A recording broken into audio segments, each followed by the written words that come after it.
Assalamualaikum warahmatullahi wabarakatuh. Hari ini sebelum kita memulai pelajaran, ada baiknya kita berdoa dulu ya. Berdoa dimulai. Berdoa selesai. Nah, hari ini kita akan belajar tentang wujud benda dan cirinya.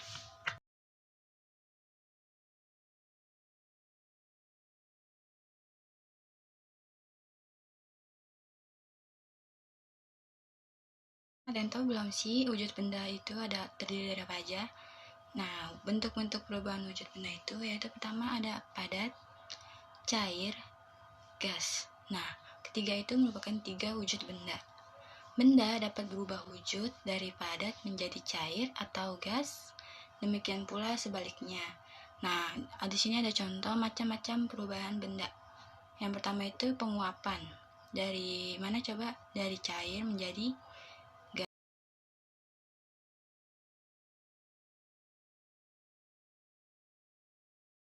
gas. Nah, yang kedua itu ada pencairan, dari padat menjadi cair atau disebut mencair.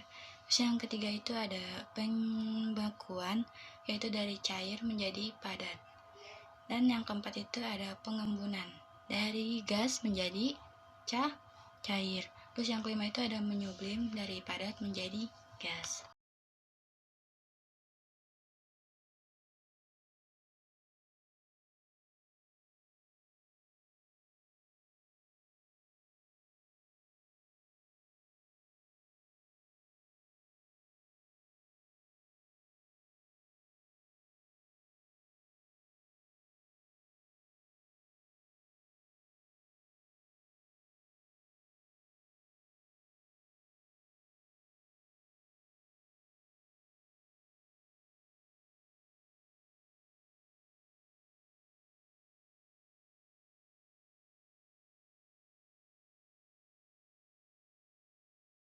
Menurut wujudnya, benda juga dibagikan menjadi 3 jenis berdasarkan sifatnya.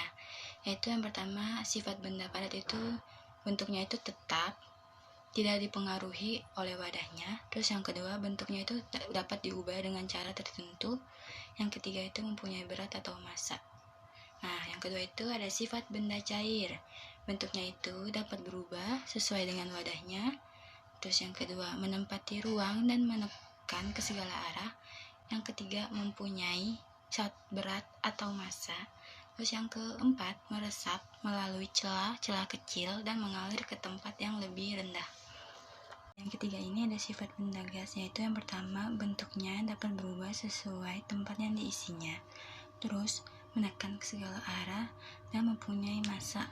Nah, dari ketiga sifat benda ini, kalian nanti cari contohnya dan diskusikan dengan kelompok kalian ya. Nah, sekarang kita lanjut ke perubahan wujud benda yang dapat digolongkan menjadi 2. Yang pertama itu yang dapat kembali, yang kedua itu tidak dapat kembali. Yang pertama itu perubahan wujud benda yang dapat kembali, yaitu perubahan sifat benda yang dapat kembali ke wujud semula. Contohnya tuh kayak air menjadi es dan kembali menjadi air. Nah, terus kalau yang contoh dari tidak dapat kembali itu seperti kertas yang dibakar menjadi abu yang tidak dapat kembali menjadi kertas.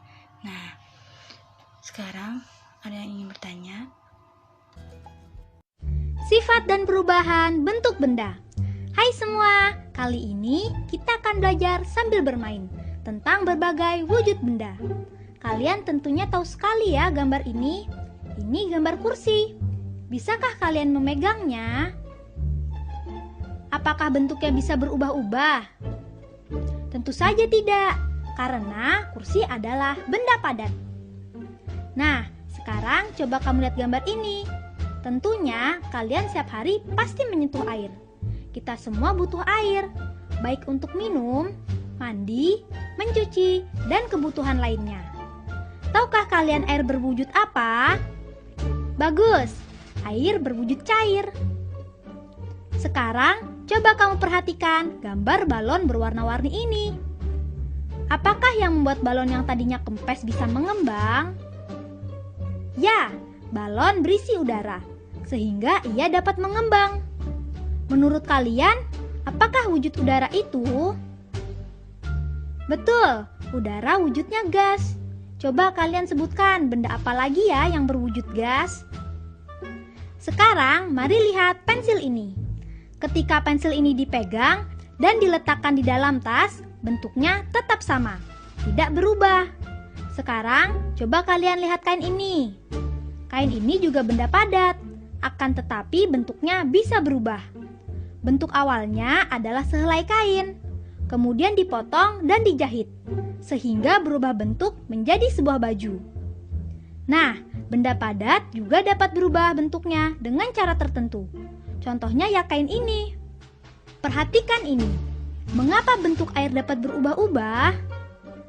Betul, benda cair dapat berubah sesuai dengan wadahnya. Jika kita menuangkan air ke dalam gelas, maka bentuk air seperti gelas. Tetapi, jika menuangkan air ke dalam mangkok, maka bentuknya seperti mangkok. Dan jika kita menuangkannya air ke dalam botol, maka bentuknya seperti apa, hayo? Ya, bentuknya berubah seperti botol. Nah, selain bisa berubah-ubah, ternyata benda cair juga dapat menempati ruang dan mempunyai massa. Seperti yang bisa kita lihat di Globi. Air yang tumpah membuktikan bahwa seluruh ruangan gelas sudah terisi oleh air. Mengapa demikian? Itu terjadi karena air mempunyai massa. Hal ini bisa kita lihat ketika kita mengangkat gelas kosong, maka terasa akan lebih ringan dibandingkan jika kita mengangkat gelas yang sudah berisi air. Selain mempunyai massa, benda cair juga mempunyai sifat bahwa permukaan benda cair yang tenang selalu datar. Akan tetapi, jika mendapat usikan, permukaan air tidak lagi datar. Coba kamu perhatikan ini. Kalian tentunya pernah melihat air sungai atau air terjun. Kemanakah airnya mengalir? Ya, benda cair mengalir dari tempat tinggi ke tempat yang lebih rendah seperti air terjun ini. Benda cair juga dapat melarutkan zat tertentu. Seperti saat kamu membuat es teh manis. Jika secangkir teh pahit kita berikan sesendok gula pasir, kemudian diaduk, maka kita akan memperoleh secangkir teh manis. Itu karena gula pasir dapat larut dalam air teh, sehingga rasa air teh menjadi manis. Air dapat melarutkan zat atau bahan tertentu, sehingga air disebut zat pelarut. Sedangkan air dan zat yang terlarut di dalamnya disebut larutan. Sekarang lihat balon ini. Apakah yang terjadi jika balon ini ditiup? Balonnya akan mengembang, bukan? Benda gas terdapat di mana-mana. Iya, karena di permukaan bumi ini selalu dikelilingi oleh benda gas yang disebut udara. Seperti udara di dalam balon ini. Benda gas menempati ruang dan bentuknya dapat berubah-ubah sesuai dengan ruang yang ditempatinya. Benda gas juga mempunyai massa loh. Nah, coba bandingkan balon kempis dan balon berisi. Jika kita timbang, maka balon berisi udara tentunya akan lebih berat, bukan? Sekarang kalian sudah tahu tentang berbagai wujud benda. Apakah kalian bisa menyebutkannya satu persatu? Betul sekali. Ada benda padat, benda cair, dan benda gas. Bagus, menyenangkan sekali bukan?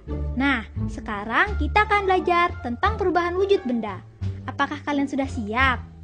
Di sini merupakan perubahan wujud dari benda padat ke cair, yang disebut mencair.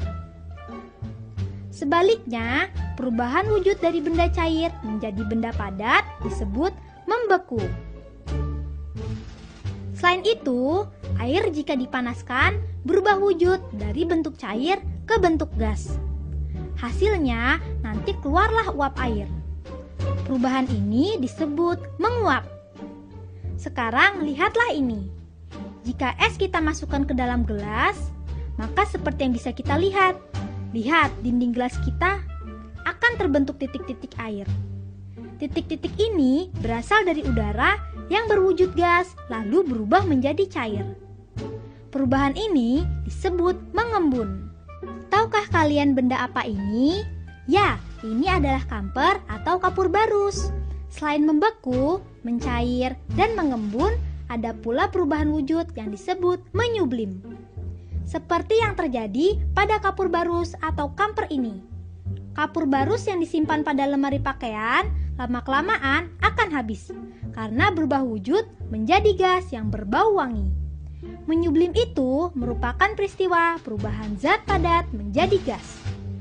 Wah, aku sekarang lebih mengerti tentang perubahan wujud benda. Bagus itu. Sekarang coba kalian lihat ini ya. Tahukah kalian mengapa jas hujan ini terbuat dari plastik? Jas hujan dibuat dari bahan plastik karena plastik tahan air. Jadi sifat-sifat benda mempengaruhi kegunaannya. Contoh lainnya, misalnya ketika kamu menyampul bukumu dengan plastik. Kamu membungkus bukumu dengan plastik agar tidak rusak terkena cairan, bukan? Tahukah kalian mengapa ban mobil terbuat dari karet? Ya, betul. Karena karet bersifat lentur, sehingga kita akan merasa nyaman saat mengendarainya. Coba bayangkan kalau ban terbuat dari besi atau kayu, pasti jalannya lambat. Wih, seru kan belajar sambil bermainnya? Jadi hari ini kita sudah belajar apa saja? Tentunya kalian sudah dapat menyimpulkan bahwa wujud benda itu ada 3, yaitu padat, cair, dan gas. Wujud benda juga dapat berubah karena adanya energi yang diterima dan dilepaskan. Wah, kalian memang pintar. Ada soal, ayo mari kita jawab bareng-bareng. Coba soal pertama. Benda memiliki bentuk, bendanya memiliki ukuran, bentuk dan ukurannya itu tetap. Nah, dari pernyataan di atas termasuk dalam ciri-ciri benda apakah?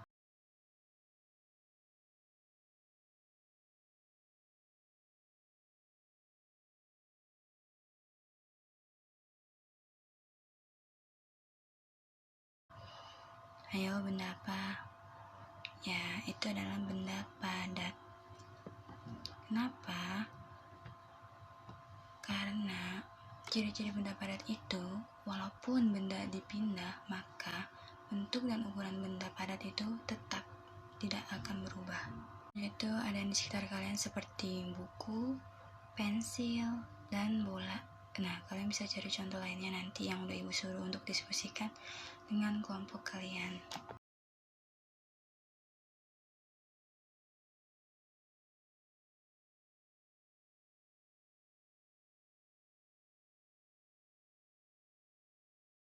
Nah, yang kedua ini, jika benda ini diletakkan di tempat terbuka, maka benda tersebut akan mencair. Hal ini merupakan salah satu wujud perubahan zat padat menjadi zat cair. Benda apakah yang dimaksud? Ya, jawabannya adalah es batu, karena es batu itu termasuk di dalam benda yang dapat berubah apabila di tempat yang memiliki suhu panas. Maksudnya itu seharusnya diletakkan di dalam tempat yang dingin agar membeku, tapi saat es batu ditaruh di tempat terbuka justru akan mencair. Setelah kita mempelajari pelajaran hari ini, nah nanti kalian diskusikan dengan kelompok kalian dan melakukan percobaan berikut ya.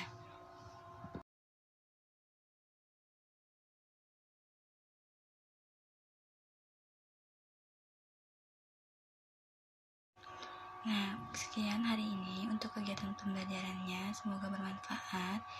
Nah, yuk mari kita berdoa.